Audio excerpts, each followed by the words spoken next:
Salut, c'est Sorzalis. Aujourd'hui c'est mardi, donc c'est tutoriel de dessin et aujourd'hui je vous montre comment dessiner avec juste un papier et un crayon Sailor Moon. Allons-y. C'est parti, avec juste un papier et un crayon, donc n'importe quel type de papier. Moi j'ai pris un papier imprimante et un crayon, c'est-à-dire pour moi un critérium avec une mine 0,7 mm, mais vous pouvez utiliser n'importe quel crayon de bois du moment que la mine soit bien taillée. Je commence comme à mon habitude par les yeux et ici c'est un clin d'œil, donc un œil fermé à gauche avec des longs cils. Pourquoi? Parce que je vais reproduire le petit dessin que vous voyez en bas à gauche. C'est une petite carte qui m'a été offerte par une jeune fille nommée Iris. Je dis une jeune fille, une petite fille, une adorable petite fille qui m'a donc dessiné Sailor Moon. Donc si je vous dis que je vais reproduire son dessin, c'est parce que c'est un design assez particulier qu'elle a fait. Donc c'est une Sailor, mais ce n'est pas tout à fait Sailor, c'est-à-dire ça pourrait être Eternal Sailor Moon, mais ça ne l'est pas. Ça pourrait être Super Sailor Moon, mais ça ne l'est pas. Enfin bon bref, donc du coup je vais faire le même personnage que elle, dans les mêmes situations et mêmes costumes. Voilà, donc le clin d'œil terminé, le petit nez terminé, et maintenant les yeux. Donc vous pouvez voir que je procède un petit peu comme d'habitude. En fait, je trace d'abord les contours des yeux, le contour de la pupille, je mets de longs cils. Vous pouvez voir que là, pour Sailor Moon, je lui ai fait un contour des yeux très arrondi, très haut aussi. Voilà, parce que, en tout cas, dans la version manga, la version de Naoko Takeuchi, c'est assez dans ce standard là, c'est-à-dire des grands yeux qui montent haut et puis un tour des yeux complètement en arc de cercle. Voilà, donc ensuite je trace un petit peu quelques bulles à l'intérieur de la pupille.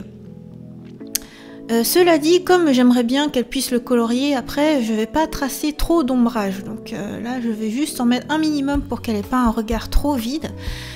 Mais voilà, en grande partie, je vais laisser les zones libres à la colorisation, à l'imagination, oh là là, à l'imagination couleur de chacun.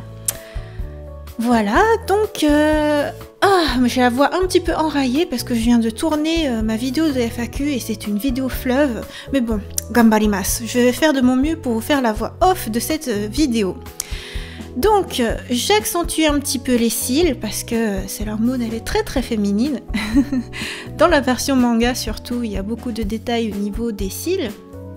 Donc j'accentue ça. Vous voyez que le contour des yeux est assez prononcé, donc j'ai assez appuyé sur le crayon. D'habitude je vous dis toujours que je trace des traits très légers, mais là pour le contour des yeux j'ai appuyé assez fort. Ensuite, je trace un petit peu les paupières et enfin les sourcils. Pour les sourcils, je trace juste des petits arcs de cercle, rien de plus compliqué. Donc vous avez remarqué que comme il y a un clin d'œil pour ce qui est des paupières, j'ai fait deux petits traits. Un qui est très proche du trait de l'œil et un autre qui est à l'horizontale identique de l'œil droit. J'espère que c'est clair ce que je dis. Ensuite, le petit sourire, un grand éclat de rire. Cela dit, je trace pas un simple triangle, je fais quelques arrondis vers le bas et je mets un peu d'ombrage à l'intérieur de la bouche. Puis il y a une petite lèvre intérieure et c'est parti pour le contour du visage. Ici ce sera pas un contour complètement arrondi comme pour Hana par exemple dans mes vidéos de tutoriaux de dessin précédents. Le menton était complètement arrondi, complètement kawaii, tout mignon, c'était un personnage enfantin. Ici, Sailor Moon, ça dépend de là où on en est dans l'histoire, mais elle commence à l'âge de 14 ans et elle termine à 16, donc elle a un visage plus angulaire, assez triangulaire, le syndrome du menton pointu des mangas. Cela dit, j'ai un tout petit peu arrondi la pointe du menton en bas. Voilà, donc on passe maintenant à la frange. Ah non, juste avant, pardon, je voulais faire son diadème, mais là j'ai eu un gros cas de conscience parce que la petite Iris lui a fait juste le symbole de la lune. Cela dit, son costume ne correspond pas à Eternal Sailor Moon, parce que Eternal Sailor Moon, ou on va dire en Princesse Serenity, mais sinon en Eternal Sailor Moon, c'est le seul moment où il n'a plus de diadème. Donc, voilà, là c'est la création d'Iris. Donc c'est mi-Eternal Sailor Moon, mi-Super Sailor Moon. On est parti donc pour la frange après avoir fait le croissant de lune. Donc vous avez vu qu'au milieu, j'ai tracé un petit peu la raie. Et ensuite, c'est parti pour des grands coups de crayon. Une partie que j'adore faire. La frange de Sailor Moon, la frange de Usagi, je l'ai fait 1 million de fois. Ça doit être le personnage que j'ai fait en fan art le plus dans toute ma vie. Donc voilà, là c'est très bien de le faire. Un peu de mémoire comme ça. Cela dit, moi mon style il se rapproche plus de celui de l'auteur du manga, donc de Naoko Takeuchi, plus que de l'actuel animé Sailor Moon Crystal. J'ai pas trop accroché au chara-design du nouvel animé actuel, donc voilà, je reste fidèle au chara-design originel. Et de manière originelle, elle a donc des toutes petites mèches autour du visage. Et maintenant, je passe au crâne. Bon là, par contre, vous voyez que c'est très léger. J'ai pris mon crayon un petit peu plus éloigné de la mine et je trace des traits tout petits pour commencer à tracer les volumes. Ensuite, une fois que je suis un peu plus sûre, je commence à tracer plus fort. Donc j'ai accentué aussi la raie qui est au milieu, tout simplement.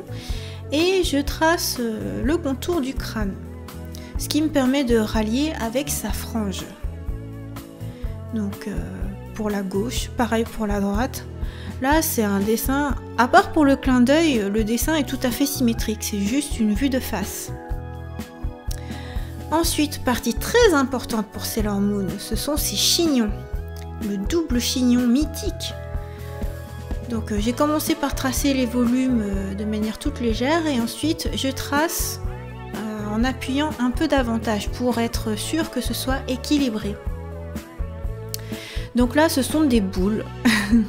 Les chignons ce sont de simples boules avec en son centre ce qui au tout début de l'animé servait, enfin de l'animé et du manga aussi, hein, servait un petit peu de haut-parleur. Donc quand Sailor Moon se mettait à pleurer, et au début c'était une vraie Nakimushi, c'était une pleurnicharde. Donc quand elle se mettait à pleurer parce qu'elle avait peur de voir les monstres, ça amplifiait le son de sa voix complètement criarde. Et voilà, du coup ça faisait partie de ses pouvoirs, ça permettait de, comment dire, pas de pétrifier, mais bon de faire en sorte que les monstres soient complètement assourdis. Voilà, c'était très pratique. Donc pareil pour la gauche, pareil pour la droite, sachant que vous avez vu, j'ai tracé un genre de grosse bulle par rapport à la boule rouge. Voilà, donc j'ai commencé par placer un tout petit peu l'ombrage. Bon, c'est un petit peu le seul endroit où je vais mettre un petit ombrage. Après le reste, j'en mettrai plus. Mais comme à mon habitude, je le mets en diagonale, en oblique. Voilà, puis donc quelques petits traits pour matérialiser que ce sont des chignons, que les cheveux vont dans un certain sens. Pareil pour les cheveux qui sont au niveau du crâne, j'ai fait quelques petits traits pour voir où sont tirés les cheveux pour former le chignon.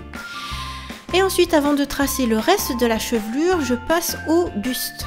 Comme ça, pas de risque que les cheveux s'en mêlent les pinceaux, se mêlent au corps.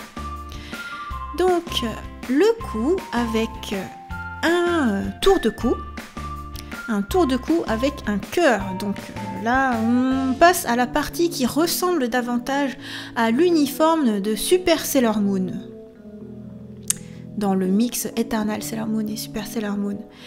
Ici donc je trace un petit peu ce qu'il y a sous le cou. Anatomiquement, je ne sais pas comment on appelle cet endroit-là, mais bon, bref, quand on est relativement mince, cet endroit est assez marqué. Et ensuite, Iris n'a pas mis de col marin, mais je me suis dit, bon, je vais quand même faire une petite modification, parce que Sailor Moon sans costume de Sailor, ce serait plus une Sailor. Donc voilà, le col marin, un petit col marin, à droite et à gauche. ce qui va me permettre de voir à quel endroit placer la broche qui permet à Sailor Moon de se transformer, bien sûr. Donc là, c'était important de savoir quelle était la partie de la série, parce que vous vous souvenez, dans Sailor Moon, il y a 5 parties, donc Sailor Moon R, Sailor Moon S, Sailor Moon Supers, Sailor Moon, Sailor Stars. Est-ce que j'en ai oublié dans le lot? Je crois que c'est bon. En tout cas, là, j'ai pris la partie S, donc la partie Sailor Moon Super. C'est pourquoi elle est en Super Sailor Moon, d'où la forme de la broche, puisque la broche change à chaque fois. La partie S, c'est une de mes parties préférées de Sailor Moon. C'est la partie où il y a le Saint Graal, c'est la partie où il y a Sailor Neptune et Sailor Uranus qui arrivent. Et ouais, c'est une partie qui est vraiment trop passionnante. Donc la forme de la broche, je la connais parfaitement. Cela dit, je ne vais pas trop la détailler non plus parce que c'est pour faire en sorte qu'elle puisse faire le coloriage. En vérité, il y aurait matière à détailler davantage. Donc la petite Iris a moins de 10 ans, mais cela dit, elle dessine déjà super bien, je trouve, pour son âge. Voilà pour la broche, et maintenant le mythique nœud papillon. J'adore faire le nœud papillon bien dodu, bien soyeux. En fait, j'aurais pu le faire assez pointu, genre, voilà, c'est juste une forme angulaire. Mais là, je suis partie vraiment sur un style de dessin qui comporte des arrondis quand même. Donc voilà, je rends ce nœud papillon plutôt moelleux, soyeux, avec des petits traits légers. J'aime bien ajouter ce style de petits détails quand même, ça apporte un peu plus d'épaisseur, un petit peu plus de profondeur au dessin. Voilà, donc je termine le nœud parce qu'il n'y a pas que la partie nœud, il y a aussi le bout du ruban. Là par contre je le fais plutôt pointu, c'est un ruban qui a été bien taillé, bien coupé. Ensuite je peaufine quelques petits détails. En principe, normalement sur le col marin il y a, comment dire, en fait c'est un fond bleu avec des rayons blancs. Ensuite, je passe aux oreilles, parce que des fois j'aime bien faire des personnages qui ont plein de cheveux qui cachent les oreilles. Je trouve pas que ce soit très joli les oreilles, à vrai dire, c'est pour ça que j'ai tendance à les cacher. Mais bon, dans Sailor Moon, on voit les oreilles, parce que notamment elle a des boucles d'oreilles, bien sûr en forme de lune. Un croissant de lune, puisque c'est la guerrière de la lune, Sailor Moon. Donc boucle d'oreille des deux côtés, tout est symétrique. Enfin je dis symétrique, mais par exemple pour les mèches de cheveux qui retombent, je les ai fait de manière libre. Je les ai fait un peu au feeling, j'aime bien pour les cheveux le faire au ressenti, en imaginant qu'il y ait un petit peu de vent léger par-ci par-là. Je termine la chevelure du crâne, ne pas oublier parce qu'il n'y a pas que la frange et les chignons. Et on est reparti pour terminer le buste avec le body. Ici c'est marrant parce que mon chéri, quand il a vu le dessin d'Iris, il a dit « Oh c'est marrant, t'as vu, pour la poitrine de Sailor Moon, elle a fait deux petits traits incurvés. » Je suis pas sûre que c'était pour symboliser la poitrine. Je me demande si c'était pas pour le col marin, enfin je ne sais pas trop.